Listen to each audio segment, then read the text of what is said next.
오클랜드 지역을 연결하는 게 샌프란시스코 오클랜드 베이 브릿지입니다. 그것은 금문교보다 1년 앞선 1936년에 건설이 됐습니다. 그래서 그 다리를 샌프란시스코 오클랜드 베이 브릿지를 건너가면 바로 버클리 다운타운에 도착합니다.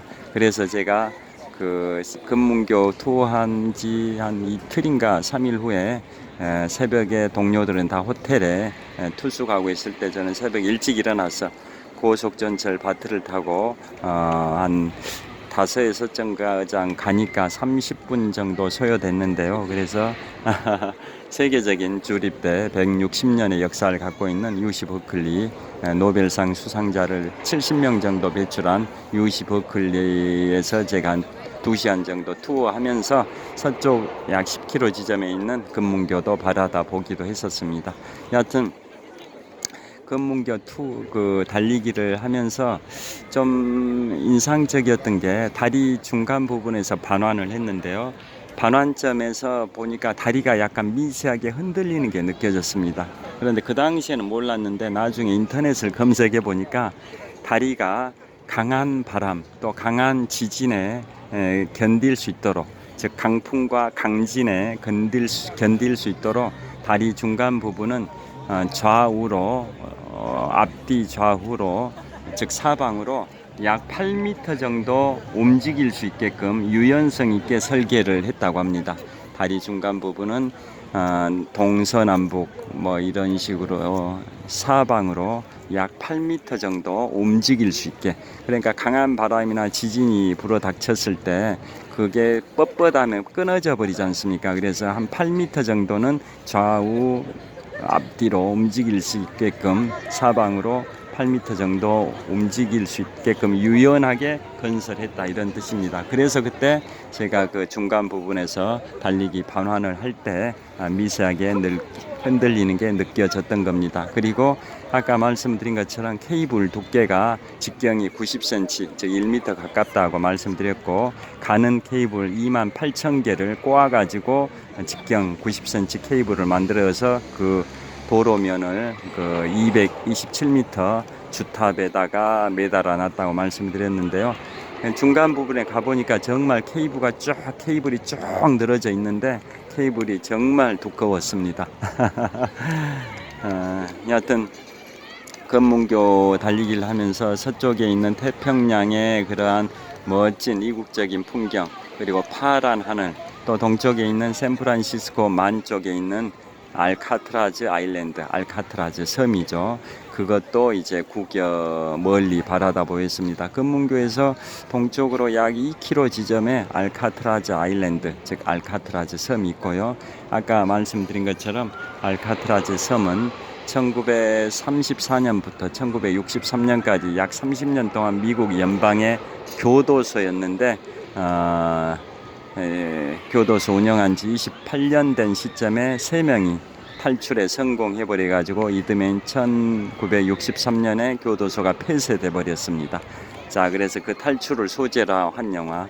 그 전에 탈출한 적이 한 번도 없었죠. 주변에 물살이 세고 식인 상어들이 출몰하고 수온이 굉장히 낮기 때문에 수영을 할 수 있다 할지라도 탈출을 했을 경우에 차가운 수온에 저체온증이 걸릴 수 있고 식인 상어한테 먹혀버릴 수 있어서 탈출을 엄두도 못 내는 천혜의 감옥 조건을 갖추고 있어서 미 연방교도소로 1934년에 거기가 운영이 시작됐으니까 금문교 공사 4년 기간 중에 공사 2년 차 때 육군이 아니라 연방교도소가 들어선 겁니다.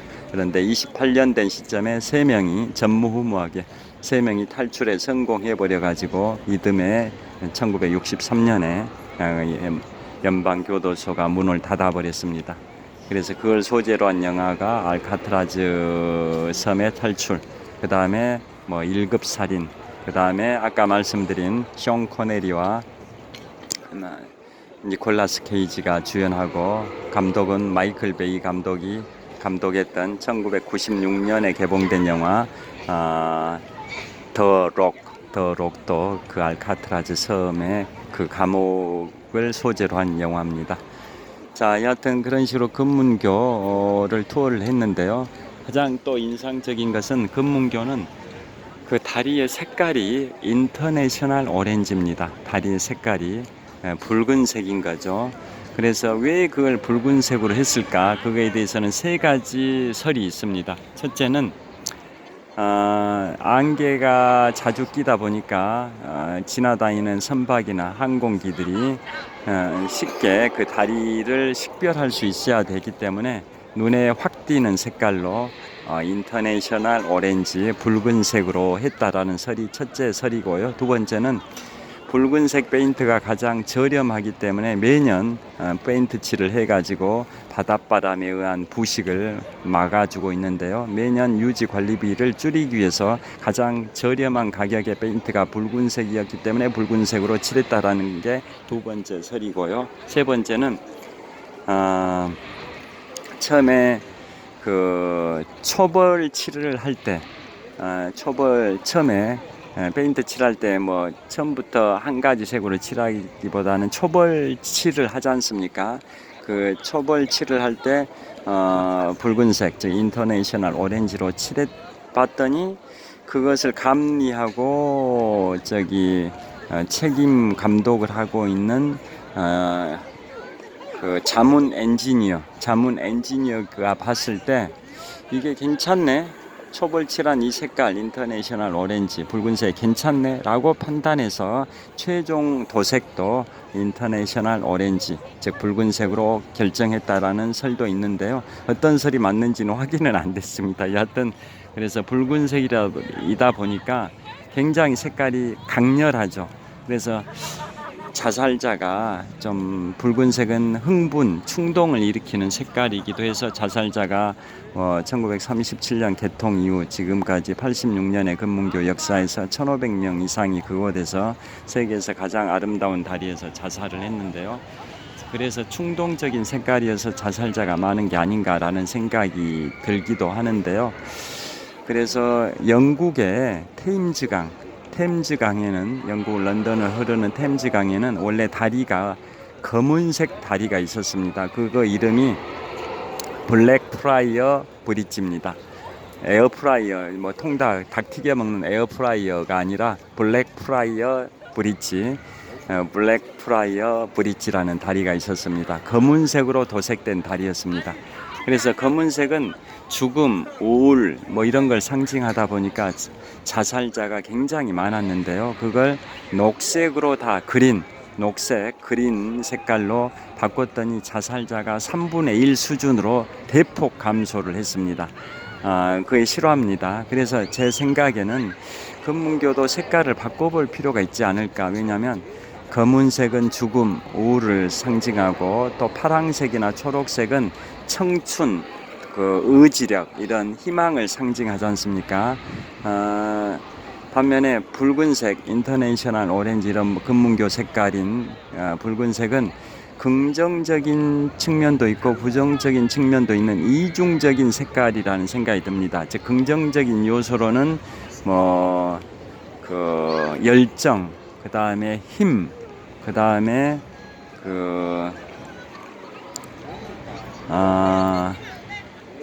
추진 동력, 그 다음에 긍정적인 따뜻함, 이런 긍정적인 측면도 있죠. 붉은색이. 반면에 부정적인 측면도 있습니다. 흥분, 자극, 충동 이런 측면도 있는 거죠.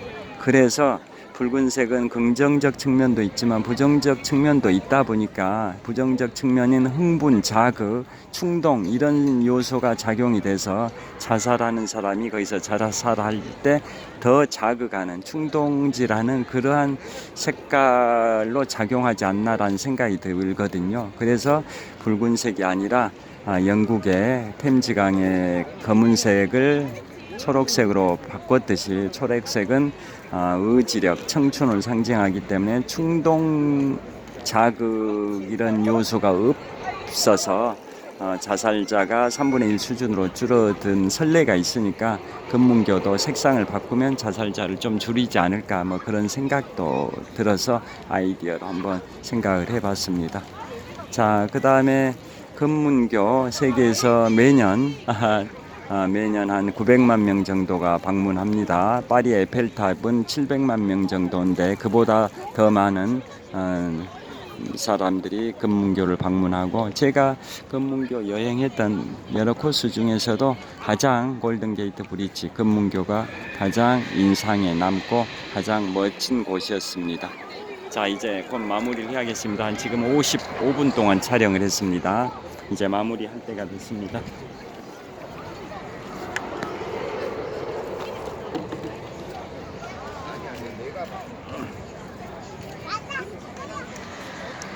자, 롯데월드타워 여전히 사람들이 많이 산책을 하고 있습니다. 자, 달리기 하는 분들, 산책하는 분들, 이 관중석, 관객석에서 담소를 나누는 분들, 각자의 방식으로 2023년 5월 19일 금요일 저녁, 현재 시각 9시 16분입니다. 저녁 9시 16분인데요. 주말 불타는 금요일 불금을 보내고 있는 시민들의 풍경을 촬영을 하고 있습니다.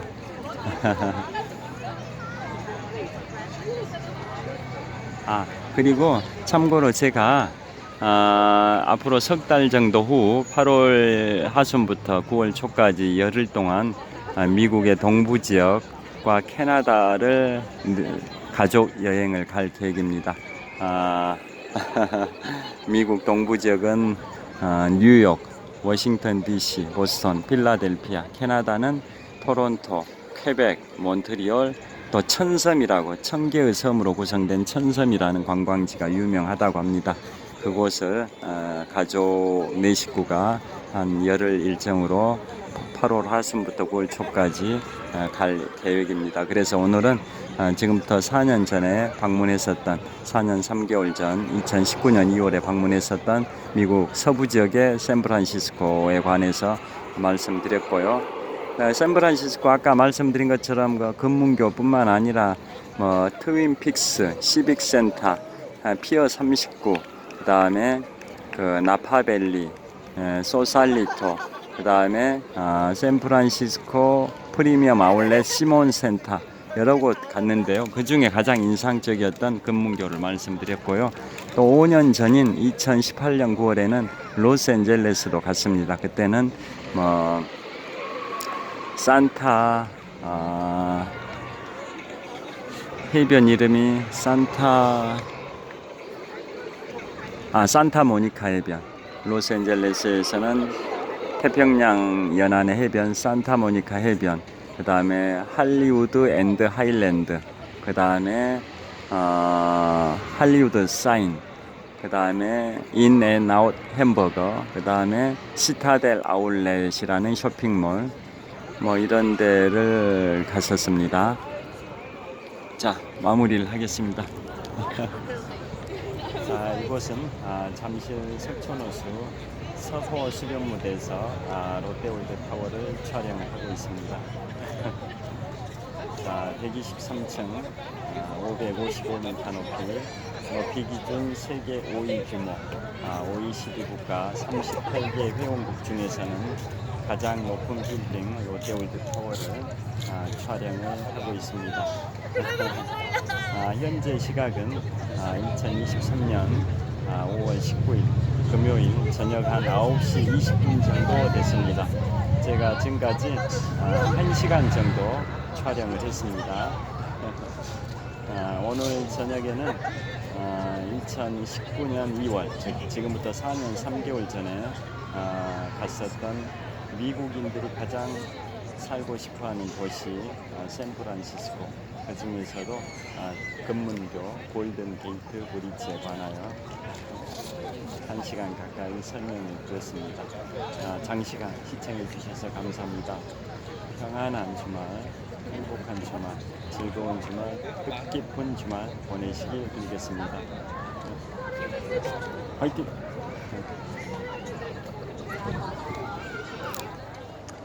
자, 배터리도 거의 다 됐습니다. 5%밖에 안 남았습니다.